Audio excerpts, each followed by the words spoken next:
Hi everyone, welcome to Harsha Trainings. I am Harsha. I am a Pega trainer at Harsha Trainings. So today we have started Pega training new batch, which is commenced at 8 a.m. The timings 8 a.m. in the morning. So many of you would have attended today's session. Today is completely an informative session about what is this training program, what do we provide you during this training program, and the duration of the program, certification details, like that. Some informative details which is being covered in today's session. See, some students might have missed attending today's class.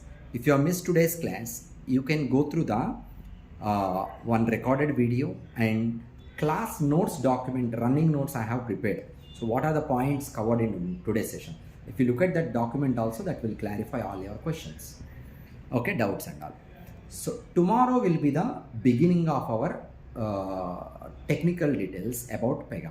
That is, tomorrow we are going to discuss about what is BPM, what is Pega, and what is the relation between BPM and Pega and architecture.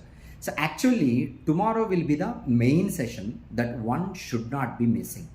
So I request you guys not to miss attending tomorrow's session at any cost.